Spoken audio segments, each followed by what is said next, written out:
Hello and welcome to the reboot of my OSMOSIS 2015 presentation from the conference in Las Vegas. My name is Jeff Bedzer. I'm the CEO of ICG, or iThreat Cyber Group. As a founder of the U.S.'s first cyber investigative companies in 1997, I've learned to manage data sets that continue to grow exponentially.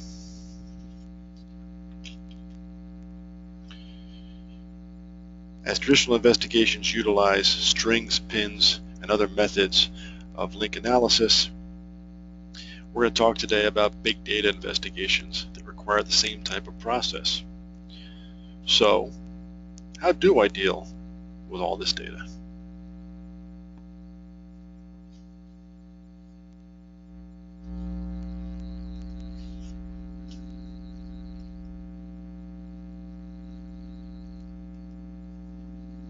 So why should I care about social network analysis? Think visualization. How do we interpret, understand, or analyze data? If you are, like me, a picture can say 1,000 words or can save hours of investigative effort. This isn't a review about Facebook's creation. This is a methodology to assist you in taking real-time data in bulk and distill it to quick, workable results. So what is social network analysis? This is a high-level definition of social network analysis. It's a method for investigating and understanding social structure through visualization, the web of connectivity.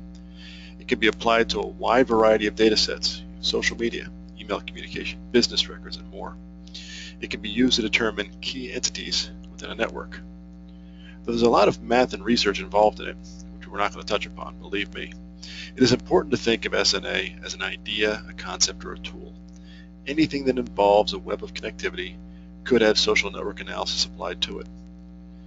In theme with this conference, we're going to look at social network analysis in a few different examples, but then apply it to creating our own social network analysis using social media, or varied social media data sets. So, on the screen, you're seeing some examples of social network analysis, graphs and charts. The left is a study of the Enron email communications comparing legal projects against the illicit projects. The one on the right is a map of a network of Facebook friends in order to find connections among certain targets. Facebook, a fake profile, will only have friends as individual links. Those friends would not show as connected. In other words, if you're a Facebook user, you have friends, and many of your friends will have common friends with you. But one of the key ways of finding a fake profile of a fake internet social media user is if they have a long list of friends, but very few of those friends are friends of each other, thus demonstrating the potential of a fake profile. So once you understand a pattern, you can quickly direct your efforts in an investigation. Who is the core? Where is it illicit? Where is it not? Social network visualization. So the biggest components of social network analysis are the measurements. These are the 4 key measurements used. There are 2 things to know about these. 1, there are complicated math formulas to determine these, which we were not going to touch upon, but 2, there are other measurements and other ways to manipulate the measurements, such as using weighting. So let's go through the definitions quickly. So there's betweenness, entities who control information and the flow of information between networks. Closeness, entities who can access and are aware of different parts of a network. Degree, entities which are most active based on a number of links. And again, the eigenvector, entities with strong influence due to their connections to entities that are highly connected. So in betweenness, you have someone like a regional director. In closeness, it might be an assistant site manager. Degree would be a social butterfly, and the eigenvector might be the CEO of an organization. So the easiest way to remember them is to apply them to an example of an illicit network, such as drug dealers.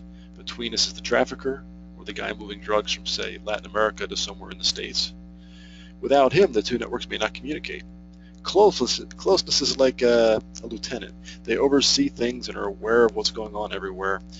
Degree would be the dealers on the street, lots of connections to lots of people. Some connect onward, some share connections, but they aren't necessarily important. Eigenvector would be the kingpin, where the person is connected only to the most important people, say the lieutenants or the traffickers. So now that you know what it looks like, now that you know how it's structured, let's talk about sourcing of data. You need to find data. Where are you going to find it? What type? Is it normalized or not? Is it easy to parse? Is it free or is it paid? So let's take some examples with social media posts, social media connections, social media profiles, relations, email content, connections between who was on the send list, who was on the CC list, who was on the direct list. Threads, who was in this thread, who was added in, who was removed, what were they talking about in the interim. Business, bank records, all type of records that are in bulk. So then you have to import the data. There's a variety of tools to help you deal with importing the data, because the import of the data is key to being able to visualize the output. So there are plenty of tools to help you achieve the link analysis once it's imported. A couple here are I2, which is an IBM product, Palantir, Multigo, and then there's J3 open source library charts, which is a whole host of different charting options in coding libraries that allow you to visualize in all different ways, from spoken wheel to XY charts to pie charts. So once you've imported the data and you've visualized it, it's time to explore that data set. And a little bit of cleanup of the data, of course. We found that there are a lot of people using various tags identified, but they weren't really communicating with each other. There are very few networks that acted together. There were also very few that bridged the networks. So this data set contained very few linked clusters, suggesting very little organization. Using social network analysis measurements, we identified many handles of interest that were active in the community. This means there were a lot of people following the same topic, but going about it in their own ways. No single tag here was going to trend because there's no unification amongst the groups. Had they all used the same tag or two, the network would have been joined and would have been a greater cause for concern. However, from these networks we found that there were actually a handful of users that were worth following because of their overall influence on the network and their ability to quickly start a conversation or action using a single tweet. So the instigator, if you will. So let's take a case study here in the measurement of business records. So where to target your efforts? This result showed us that a person initially considered the prime suspect was not nearly as influential as his business partner, thus refocusing the investigation. The business network of the target individual was using state records. They performed social network analysis, found that the target brother and his joint business entity were more important than the target that was originally considered key to the investigation. This was confirmed through the social network analysis when the data from divorce filings revealed the importance of the business entity over the other business entities and persons involved in the case. So let's take it to the next level. Let's talk social media data. So in this case, we have a client objective to monitor social media. We're monitoring social media because in this task, there's a possibility of physical threats to an event, which was the FIFA World Cup in Brazil, and the Brazilian stadiums that were hosting it, such as protests, coordinated efforts, riots, etc. The people doing this, coordinating these efforts, were doing it on social media through geotagging. This is where I am, meet me here to block this street. Photos. This is what's going on here with burning tires and burning cars, videos of the same. Reporting of crime from people who were bystanders, not directly involved. So the hurdles, overwhelming volume of data. When people are geotagging data, they tend to do it for reasons that are directly involved with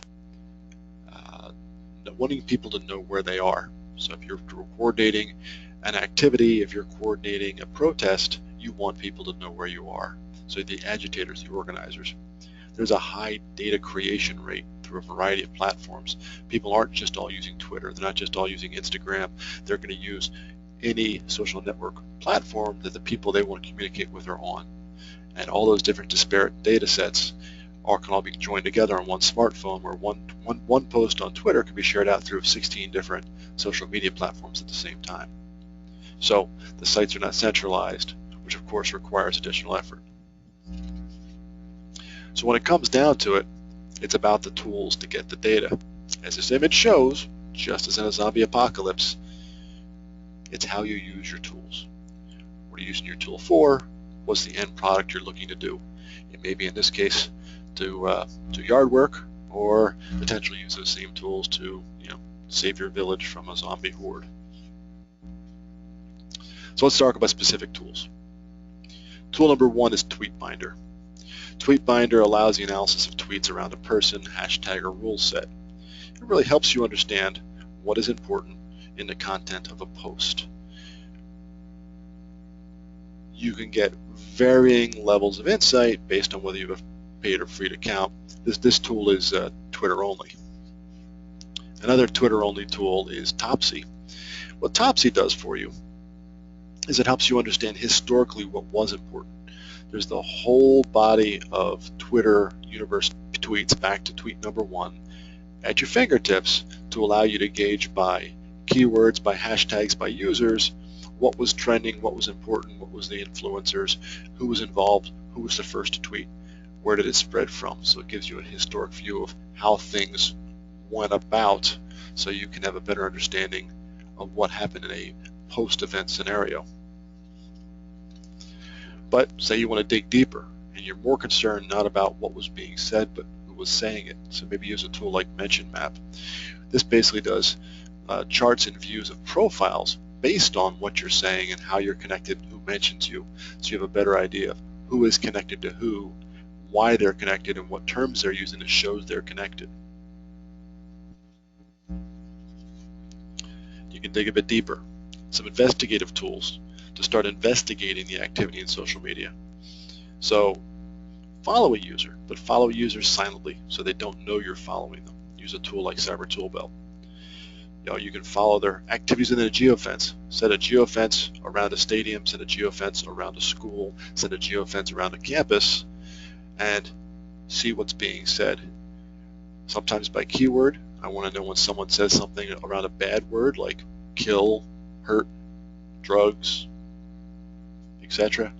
But you also might want to say, I want to know what's being spoken about.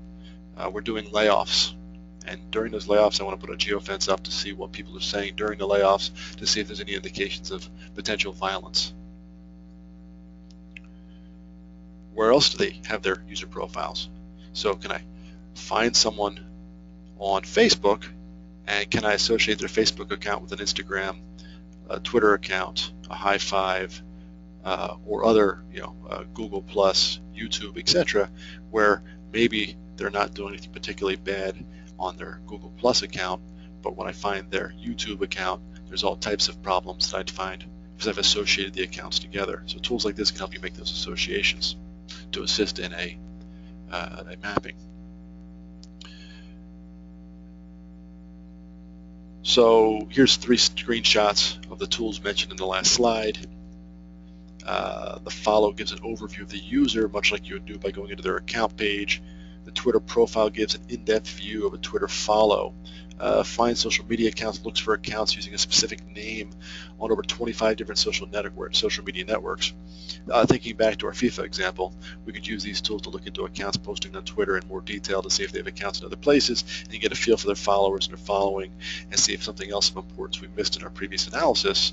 And for the investigators in the room, you can now say, well, maybe in their Twitter profile there's no identifiable information to tell me who this person is, and I need to find out who they are based on what they're doing, and maybe it associates to their Facebook account. And on their Facebook account, now I know who they are, and I can do a more thorough threat assessment once I knew who they are. So let's sum it up. You need to use the data and tools discussed to take advantage of large data sets to facilitate threat assessment, risk assessment, investigations. You need to target your efforts where appropriate to meet your investigative goals. You need to be able to graph, map, and chart the results of your investigation to better interpret and explain the output of your effort in a timely manner so you are coming back to actionable results while it's still relevant to the issue you're addressing through your investigation. And then for those investigators in the room, you can take on much bigger investigations with significantly less resources when you have the ability to handle big data sets in a way that does one person can do the work of 10 people in managing large data sets. So as this is not a live presentation, I would normally ask for questions or comments here, and since there's no one on the line with me to ask them, I will thank you for your time and paying attention to this. I apologize now for those at the conference who are unable to understand my presentation due to the audio issues. I'm sure it'll be addressed by the conference organizers for next year, and I appreciate the feedback at the conference, and I look forward to speaking to you in the future. My contact information is on the slide here. Feel free to reach me at the email address and check out the tools at the email address at the URLs listed here. Thanks so much for your time today.